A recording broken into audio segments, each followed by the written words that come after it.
Okay, I've got the battery on, and a couple of pre-flight checks worth doing is it's important that the centre of gravity is in the middle, and so what I tend to do is just put my fingers roughly in the middle of the centre of gravity and make sure the copter is balanced.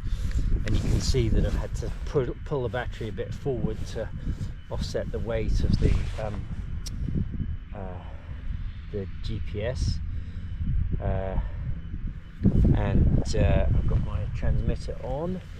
I'm going to have it facing away from me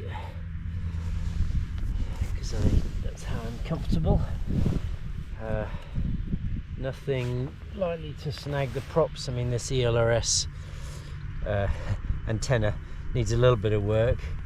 Maybe I'll just stick that in in a carbon fibre tube is not the best place for it anyway, so I need something to sort of keep these out of the way, but I think for this short stuff it'll be fine, and the propeller prop wash will blow this down.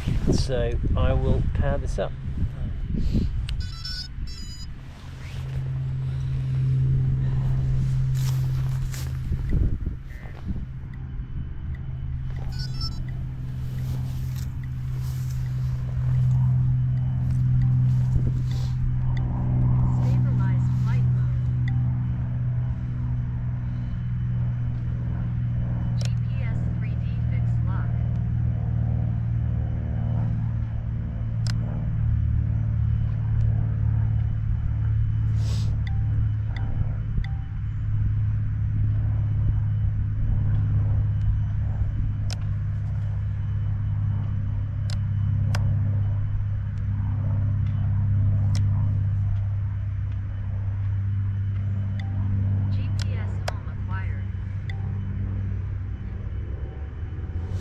So always best to test and stabilise. I've got a different transmitter here for some reason.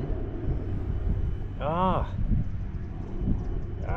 got to set up the mix again. I brought the wrong transmitter, and so my model needs to be set up again. And so we've got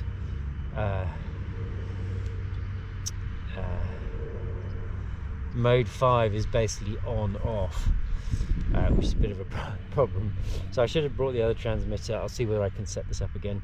But it is in stabilised, so for now I think I can test that. So I'll arm, left stick down and to the right.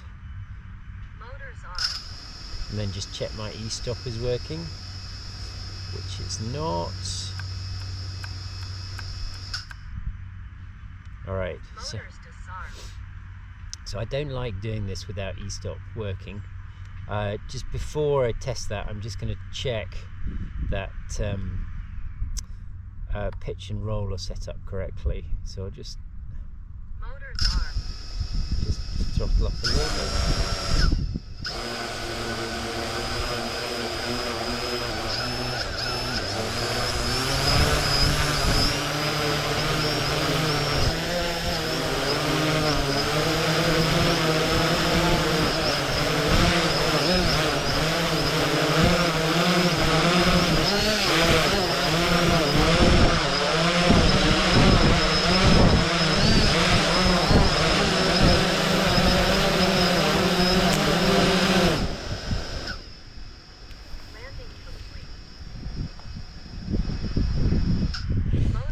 So you can see there I was throttling up and just trying to do little bits of inputs, pitch and roll, just to check that the motors were in the right order. It looked okay, but I'm going to now check out my transmitter and make sure that EStop is working and that I can get into the rest of the mode switches, because it's going to be a bit of a pain without that.